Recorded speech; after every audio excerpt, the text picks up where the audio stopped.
rosto de adulto, até reaparecer após a ressurreição no seu corpo glorioso. Assim nos mostrou um modelo de humanidade santa que todos podemos imitar, junto à promessa de um destino eterno que supera todos os nossos limites e capacidades. Pedro respondeu e conseguiu incluir as duas coisas, o dom de Deus e o caminho a ser percorrido para ser transformado, duas dimensões imprescindíveis da salvação, confiadas na Igreja para que a Igreja anuncie ao gênero humano, confiadas a nós antes da nossa formação no ventre materno, regenerados na água do batismo e além dos nossos limites, dos nossos méritos, somos enviados para que o Evangelho seja anunciado a cada criatura, e particularmente Deus, que, me amando por meio do vosso voto, sucedendo ao primeiro dos apóstolos, eu preciso, com a ajuda do Evangelho, ser administrador, representando o corpo todo da Igreja, para que seja a cidade colocada no monte, uma arca de salvação que navega por meio dos frutos da história, farol que ilumina as noites do mundo.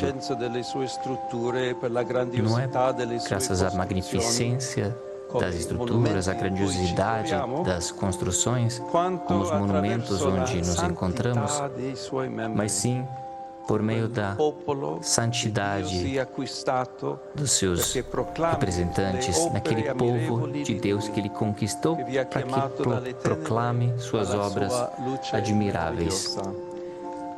O chamou das trevas para a luz, para sua luz maravilhosa. Muitas das conversas em que Pedro professa a sua fé, no mesmo momento também há outra pergunta. As pessoas perguntam a Jesus, que pergunta quem é o Filho do Homem. Não é uma questão banal, mas sim um aspecto importante do nosso ministério.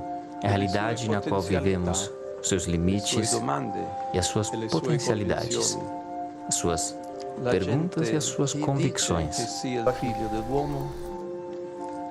As pessoas que dizem quem é o Filho do Homem, pensando nessa cena, estamos refletindo e poderíamos encontrar para essa pergunta duas possíveis respostas, que delineam outras atitudes também. A primeira é a resposta do mundo.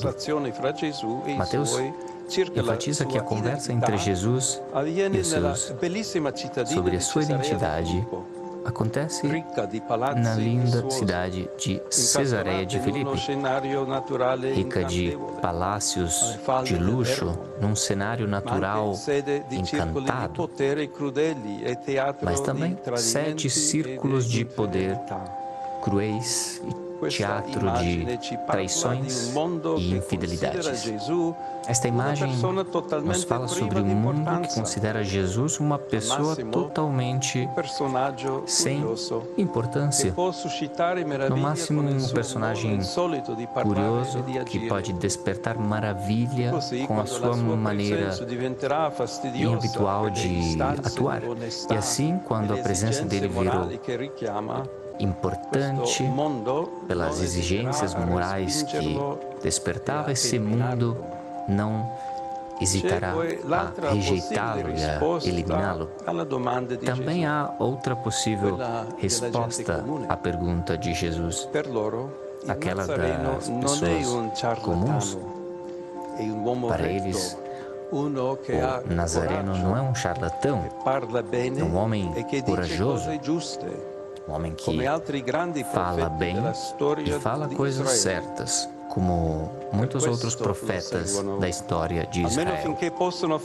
Por isso, o seguem.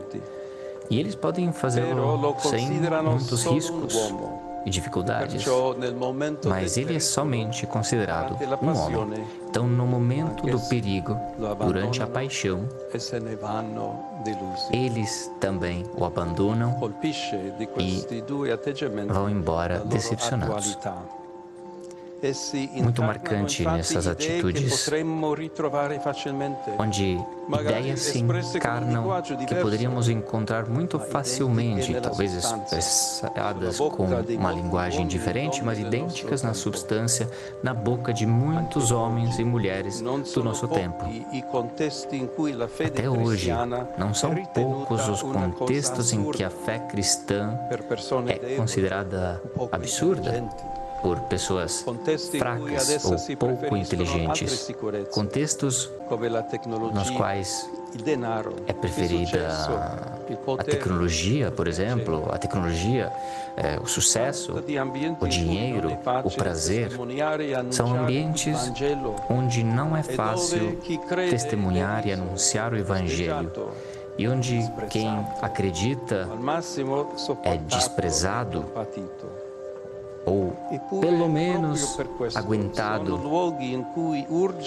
mas por isso são lugares onde tem a necessidade da missão, onde a falta de fé carrega consigo a perda da vida, o esquecimento da misericórdia, a violação da dignidade da pessoa nas suas formas mais dramáticas, a crise da família e muitas outras feridas que a nossa sociedade sofre, e não pouco.